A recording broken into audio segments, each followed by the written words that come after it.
Son of God, say my mind, and you don't die. Give as you receive, and your release is Satan. This is the part 341 in the series Christ's Forgiveness, How to Manifest Immortality, Season 2.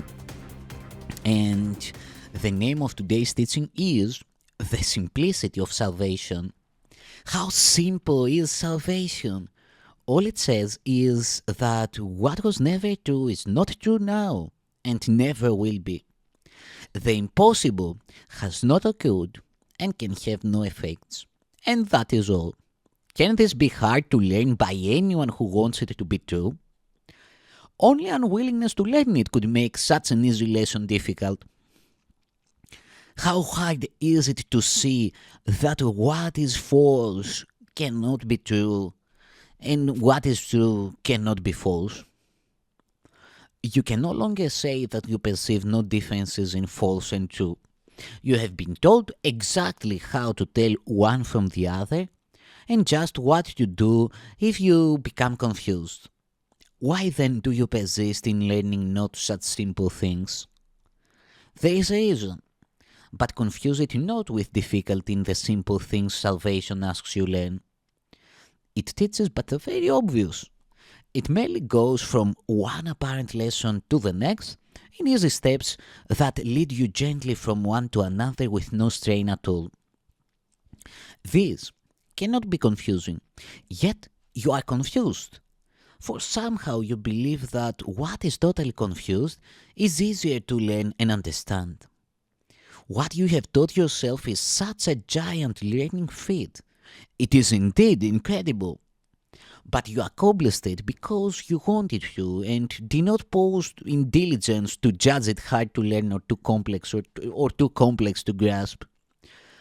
No one who understands what you have learned, how carefully you learned it, and the pains to which you went to practice and repeat the lessons endlessly in every form you could conceive of them, could ever doubt the power of your learning skill. There is no greater power in the world. The world was made by it, and even now depends on nothing else. The lessons you have taught yourself have been so overlearned and so fixed they rise like heavy curtains to obscure the simple and the obvious. Say not you cannot learn them, for your power to learn is strong enough to teach you that your will is not your own. Your thoughts do not belong to you, and even you are someone else. Who could maintain that lessons such as these are easy? Yet you have learned more than this. You have continuing taking every step, however difficult, without complaint, until a world was built that suited you. And every lesson that makes up the world arises from the first accomplishment of learning, an enormity so great the Holy Spirit's voice seems small and still before its magnitude. The world began with one strange lesson, powerful enough to render God forgotten and His Son an alien to Himself, in exile from the home where God Himself established Him. You, who have taught yourself the Son of God is guilty, say not that you cannot learn the simple things salvation teaches you. Learning is an ability you made and gave yourself. It was not made to do the will of God, but to uphold a wish that it could be opposed, and that a will apart from it was yet more real than it. And this has learning sought to demonstrate, and you have learnt what it was made to teach.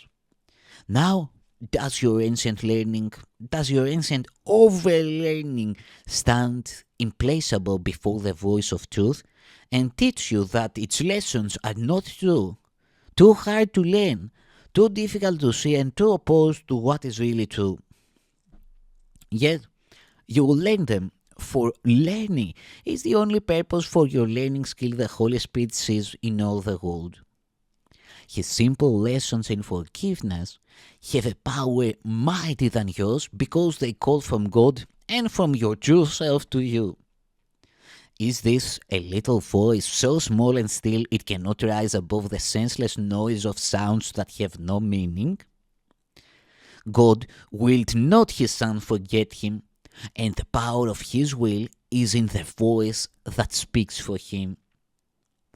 Which lesson will you learn? What outcome is inevitable, sure as gold, and far beyond all doubt and question?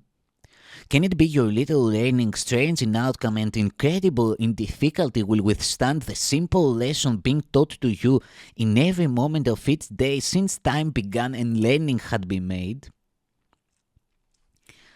The lessons to be learned are only two. Each has its outcome in a different world, and each follows surely from its source. The certain outcome of the lesson the Son of God is guilty is the world you see. It is a world of terror and despair, nor is there hope of happiness in it. There is no plan in safety, there is no plan for safety you can make that ever will succeed. There is no joy that you can seek for here and hope to find. Yet this is not the only outcome which your learning can produce. However much you have overlearned your chosen task, the lesson that reflects the love of God is stronger still.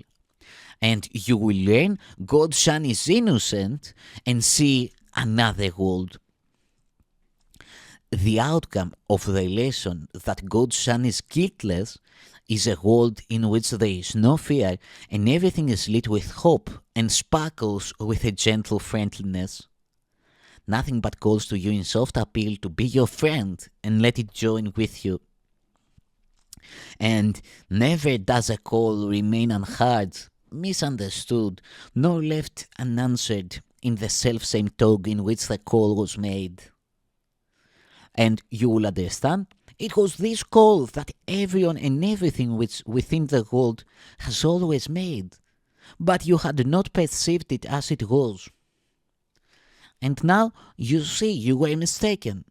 You had been deceived by forms the call was hidden in, and so you did not hear it, and had lost a friend who always wanted to be part of you.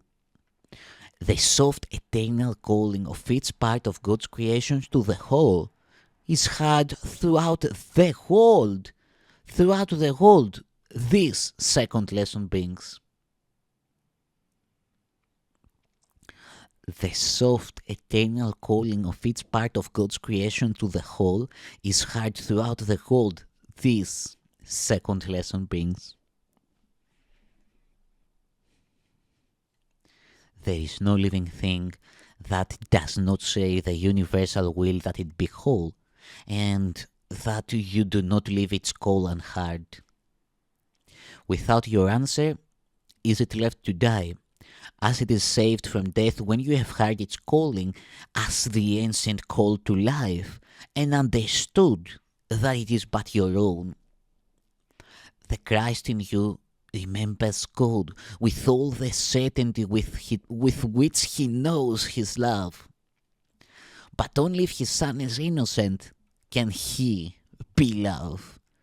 For God were fair indeed if he whom he created innocent could be a slave to guilt. God's perfect Son remembers his creation, but in guilt he has forgotten what he really is. The fear of God results as surely from the lesson that his Son is guilty as God's love must be remembered when he learns his innocence. The fear of God results as surely from the lesson that his Son is guilty as God's love must be remembered when he learns his innocence. For hate must father fear and look upon its father as itself. How wrong are you who fail to hear the call that echoes past the seeming call to death, that sings behind its murderous attack and pledge that love restore the dying world. You do not understand who calls to you beyond its form of hate, beyond its call to war. Yet You will recognize him as you give him answer in the language that he calls. He will appear when you have answered him, and you will know in him that God is love. What is temptation but a wish to make the wrong decision on what you would learn and have an outcome that you do not want? It is the recognition that it is a state of mind unwanted that becomes the means whereby the choice is reassessed and other outcomes seen to be preferred. You are deceived if you believe you want disaster and disunity and pain. Hear not the call for this within yourself, but listen rather to the deeper call beyond it that appeals for peace and joy. And all the world will give you joy and peace. For as you hear, you answer. And behold, your answer is the proof of what you learned. Its outcome is the world you look upon. Let us be still an instant and forget all things we ever learned, all thoughts we had, and every preconception that we hold of what things mean and what their purpose is. Let us remember not our own ideas of what the world is for. We do not know. Let every image held of everyone be loosened from our minds and swept away. Be innocent of judgment, unaware of any thoughts of evil or of good that ever cross your mind or anyone. Now do you know him not, but you are free to learn of him, and learn of him anew. Now is he born again to you, and you are born again to him, without the past that sentenced him to die, and you with him. Now is he free to live as you are free, because an ancient learning passed away and left a place for truth to be reborn. Thank you, Son of God.